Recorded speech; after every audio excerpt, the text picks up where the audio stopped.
Welcome to The Explainer. We're here to break down the biggest stories making headlines today. So today, we've got a jam-packed brief for you. We're starting on the political battlefield, where things are really heating up. And then we're going to shift our focus overseas. There's some rising conflict there, and it's creating a real balancing act for India's foreign policy. And finally, we'll bring it back home to cover some key domestic updates. Everything from a major new law for small businesses to some pretty important public advisories. All right, let's get right into it. Okay, first up, the political showdowns. With polls right around the corner in states like Kerala, West Bengal, and Tamil Nadu, the campaign trail is absolutely on fire. So, let's start in Kerala. Now, you have to remember, this is a state with incredibly deep family and economic ties to the Middle East, so it's no surprise that Prime Minister Modi really honed in on foreign policy. He was there reassuring folks that the government's strong relationships with Gulf nations are, crucial for protecting the huge number of Indians working there, and that's especially important as tensions in the region start to bubble up. But of course, the opposition wasn't holding back. Rahul Gandhi came out swinging with a pretty sharp critique of the ruling LDF in Kerala. He basically accused them of being swayed by divisive forces, and even predicted their political influence would pretty much collapse after this election. And here is where the rubber really meets the road, right? We're moving from all that high-level rhetoric down to a local battle in the Devikulam constituency. You can see the LDF incumbent is facing off against challengers from every major coalition. The UDF, the NDA, you name it.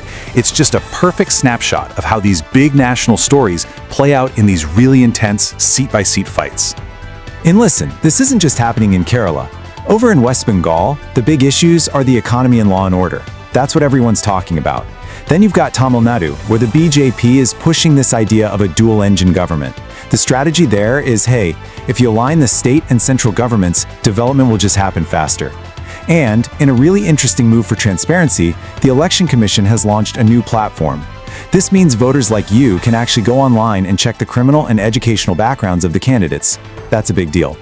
Okay, so let's zoom out from the campaign trail for a minute and take a look at the bigger national picture. What other key domestic stories are making headlines? All right, first things first, a really important government advisory. It seems there have been some rumors flying around about potential fuel shortages, so the Petroleum Ministry has come out and urged everyone not to panic buy petrol and LPG. They're assuring us all that national supplies are totally stable and there's enough to go around. Okay, now for a huge legislative update, and this one really impacts the business world. Parliament has passed something called the Jan Vishwas Bill. So, what's the big idea? Well, it's all about boosting MSMEs, micro, small, and medium enterprises. It does this by decriminalizing a bunch of minor offenses. So the thinking is, instead of businesses being terrified of criminal charges for small mistakes, they'll now just face some monetary fine. The hope is that this will encourage a bit more risk-taking and ultimately more growth. And how is this going over? Well, the business community seems to be pretty happy about it. You've got associations like FISME, which represents millions of these small businesses, and they've totally welcomed the bill. This quote from their Secretary General says it all.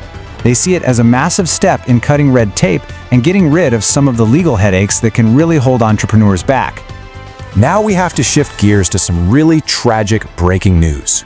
Over in Dadra and Nagar Haveli, there's been a massive explosion at a gas cylinder warehouse.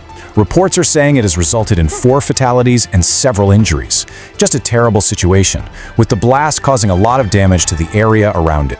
And this actually brings us right back to the international stage. Remember how we heard earlier that Gulf relations are a big deal in domestic politics? Well, let's zoom out now and really look at where India stands in what is a pretty radically changing global landscape. And this really lays it out perfectly. You've got these two things happening at once. On one side, India is working hard to keep diplomatic ties in the Gulf stable, mainly to protect its citizens working there. But at the exact same time, the region itself is getting more and more volatile. We're seeing reports of Iran's Revolutionary Guard attacking an Israel-linked ship, which, that just dials up the tension in a big way. It's an incredibly delicate balancing act.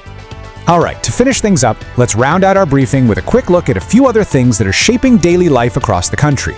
A little bit of education, sports, and weather.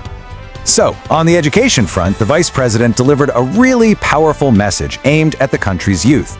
He basically framed education as the essential tool for achieving the Viksit Bharat vision. That's the vision for a developed India by 2047. He put young people right at the center of that whole national ambition. And just a few other quick headlines for you. In sports, IPL fans saw the Delhi Capitals grab a win, and on the weather front, there are alerts out for hailstorms in Jharkhand and some pretty heavy rain expected across the northeast and parts of the south. And that brings us to our final thought. So we've seen it all today, haven't we? The clash of high-stakes elections, the pressures from overseas, and these huge domestic reforms.